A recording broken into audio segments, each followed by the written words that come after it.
నాయకత్వంలో నిజాయితీగా ముఖ్యమంత్రి గారు మాట్లాడిన మాటల మీద నిజాయితీగా వారు నిలబడాలనే మనం అందరం కోరుకుందాం. వారు నిజాయితీగా మాట్లాడాలనే మనం కోరుకుందాం. నమ్మాలి కదా, అట్లాగే అనుకోవాలి, ఆశ, హోప్ఫుల్. ఖచ్చితంగా మనం, ఎందుకంటే 3 నెలల కాలంలో నేను ఈ యూనివర్సిటీలో దాదాపు 30 ఏళ్ల నుంచి స్టూడెంట్ గా అధ్యాపకుడిగా ఉన్నానండి. చాలా మంది ముఖ్యమంత్రులను చూశాను. 95 నుంచి డౌన్ ఫాల్ మొదలైంది. బడ్జెట్ బ్లాక్ గ్రాంట్ యూనివర్సిటీకి ఇవ్వడం ఆపేశారు ఆనాటి నుంచి. ఆ తర్వాతి కాలంలో మెల్లగా ప్రపంచీకరణ వచ్చింది. ప్రపంచీకరణ ప్రభావంలో భాగంగా ఆర్ట్స్ కోర్సులకి ఇంపార్టెన్స్ కోల్పోయింది. తర్వాత రిక్రూట్మెంట్ ను ఆపేశారు. రిటైర్మెంట్సే తప్ప రిక్రూట్మెంట్ లేదండి ఉస్మానియా యూనివర్సిటీలో. 1268 పోస్టులు 74లో శాంక్షన్ అయిన పోస్టులు అండి, గవర్నమెంట్ శాంక్షన్ చేసిన పోస్టులు అవి. ఇవాళ ఉన్న పోస్టుల సంఖ్య 333 సార్. పర్మనెంట్ ప్రొఫెసర్ల సంగతి చెప్తున్నా. 1268 శాంక్షన్ పోస్టులు ఉంటే 335 మంది మాత్రమే ఇవాళ పనిచేస్తున్నారండి. అంటే మరి ఇది గతంలో ఉన్నటువంటి ప్రభుత్వాలు యూనివర్సిటీ రిక్రూట్మెంట్ మీద అంత శ్రద్ధ పెట్టలేదనే విషయం మనకి అంకెల ప్రకారం కనిపిస్తుంది. నియామకాలు ఎటుపోయింది మరి?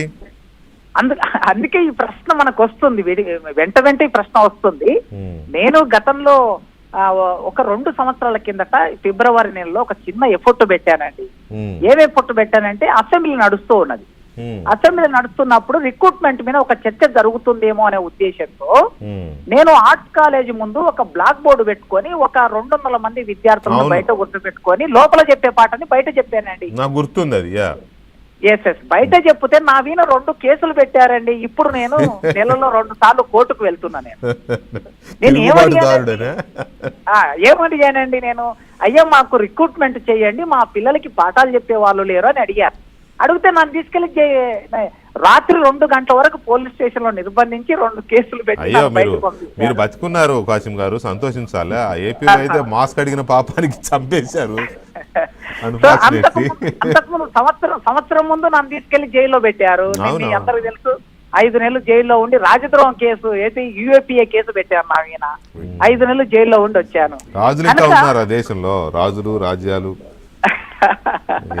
సో అందుకోసమే ఇప్పుడు మనం సార్ ఖచ్చితంగా మీరు మీ మీడియా ద్వారా గాని మనం గాని ఇప్పుడున్న ముఖ్యమంత్రి మీద ఒత్తిడి పెట్టి ఆయన ఆలోచిస్తున్న దాన్ని ఆచరణలోకి తీసుకురావాలంటే ఖచ్చితంగా ఒత్తిడి పెట్టి మనం ప్రయత్నం చేస్తే ఈ 1000 కోట్లు అనేది ఉస్మానియా యూనివర్సిటీకి నిధులు అనే విషయము కార్యరూపం దాలుస్తే నాకు తెలిసి ఇంకొక 50-60 సంవత్సరాలు అది పెద్ద ఊపిరే. ఒక రకంగా ఈ నిధులు ప్రభుత్వం కనుక ఫాలో అప్ చేసుకొని ప్రతిదానికి కార్యరూపం దాలిస్తే మీరు అన్నట్టు ఉస్మానియా యూనివర్సిటీకి రీబర్త్ అనుకోవాలా.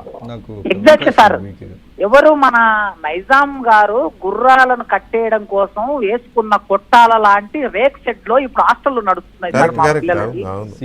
మా ఎస్సీ ఎస్టీ పిల్లలు, బీసీ పిల్లలు చదువుకోవడానికి అమ్మాయిలు వస్తే వాళ్లకు మంచి హాస్టల్ మనం ఇవ్వలేకపోతే ఎందుకు సార్? ఇంత పెద్ద బడ్జెట్ ఉన్నటువంటి రాష్ట్రంలో, ఇంత డబ్బున్న రాష్ట్రంలో, ఇంత చైతన్యవంతమైన సమాజం ఉన్న రాష్ట్రంలో అమ్మాయిలకి మంచి గౌరవప్రదమైన బాత్రూములు, గౌరవప్రదమైన హాస్టళ్లు, తర్వాత వాళ్ళు పడుకోవడానికి మంచాలు, చదువుకోవడానికి లైబ్రరీ, చదువుకోవడానికి క్లాస్ రూము, చదువు చెప్పేటటువంటి క్వాలిటీ ప్రొఫెసర్ లేకపోతే ఇక మనం ఈ తెలంగాణ సమాజంలో ఎందుకు సార్? అందుకే సార్ మనం అందరం ఇవాళ కాస్త ఒత్తిడి పెట్టి, ఒకవేళ ముఖ్యమంత్రి గారు సిద్ధంగా ఉన్నారు, ఇవ్వలేని పరిస్థితి ఏర్పడితే మనం అందరం ఒత్తిడి పెట్టవలసిన ఒత్తిడి పెట్టాలి. అదేదో ప్రకటనలకు పరిమితం కాకుండా అది కార్యరూపం దాల్చేలాగా మీరు, మేము, విద్యార్థి లోకం అందరూ ఒత్తిడి పెట్టాల్సిందే. Anyway, thank you very much Kasim గారు లైన్ లోకి వచ్చినందుకు. Thank you.